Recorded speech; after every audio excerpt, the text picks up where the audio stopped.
For many, language learning is more than just a hobby. It's a lifestyle and it's a passion. Language learning, even if it's just one, requires a lot of dedication and diligence, even when the concepts you're learning aren't the most glamorous or inspiring. And that got me thinking, how can we maximize productivity and progress while minimizing the things that we don't find inspiring or that we actually find kind of boring? For me, that includes the rote memorization of grammar rules.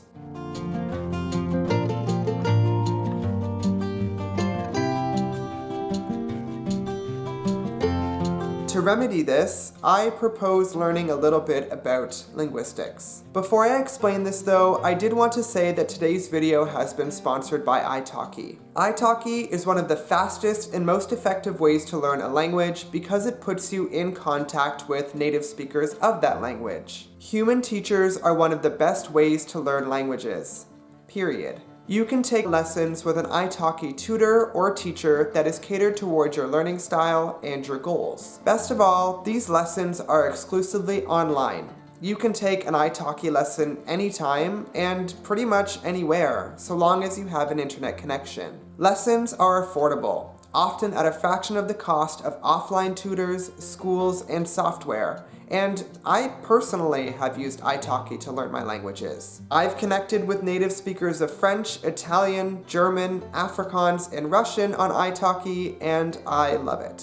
Follow the link in the description and get $10 in italki credits with your first lesson purchase today. As a language learner, brushing up on some basic linguistics and rudimentary concepts can go a long way. Now, am I suggesting spending thousands of dollars to take university courses in linguistics?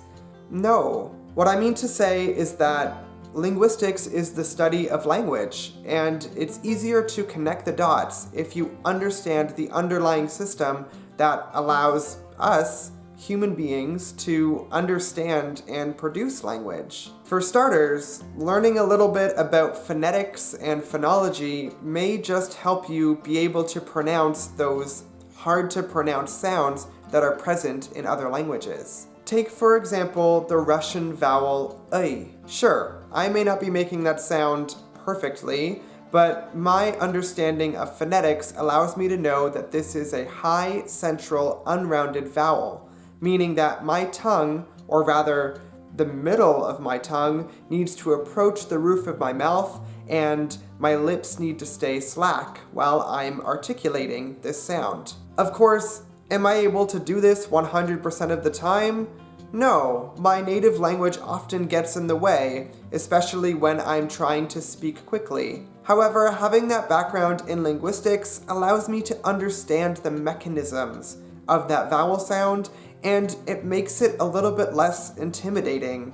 Linguistics is also helpful for other things such as grammatical case. Take, for example, German cases. There are 4, meaning that a noun and its article can change 4 different ways depending on what function that noun has in any given sentence. However, if you know a little bit about syntax, you'll soon realize that the nominative case is for subjects, and the accusative case is for direct objects, and the dative case is for indirect objects, and lastly, the genitive case is for possession. There, I just explained to you a pretty big topic in German grammar, and I did it by relying on my understanding of linguistics, and I didn't need a degree in linguistics to do that. I just needed to understand how all sentences in all languages are formed. Okay, this isn't the case for all languages, such as absolutive and ergative languages, but most languages follow this basic structure.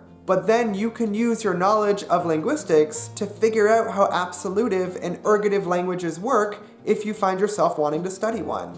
More interestingly for me, and perhaps most useful, is understanding how historical linguistics and comparative linguistics work. These 2 domains are the studies of how languages relate to one another, and how languages often share common ancestors. Take, for example, the Romance language family. Languages in this family share a common ancestor, Latin, meaning that they've all evolved out of the Latin language, and today, many languages like French, Italian, and Spanish share a large number of cognates, simply because they've all originated from the same linguistic ancestor. Even in my own case, I have studied French and Italian, and even though I haven't spent a single day studying Spanish, I can understand large amounts of Spanish when I read and when I listen very carefully, simply because the similarities between Spanish and French and Italian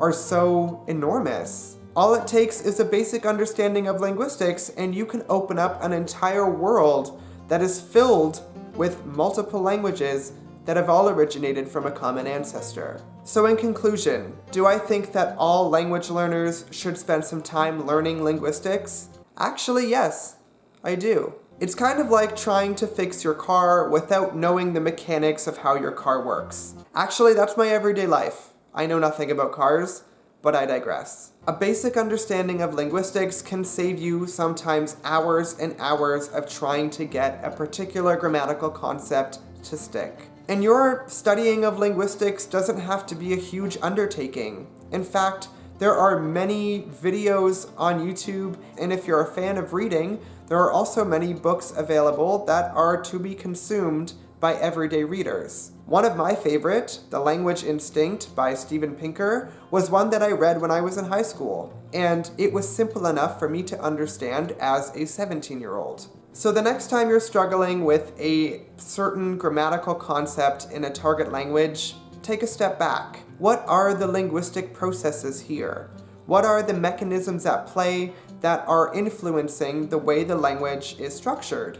Learning a little bit about linguistics is not only a good idea for the short term, but this knowledge again can be applied to any language that you attempt to learn in the future. Thank you for watching the Polyglot Files, and I will see you next time.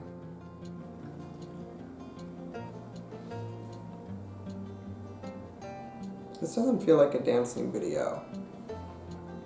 I think that's gonna make some people a little bit sad.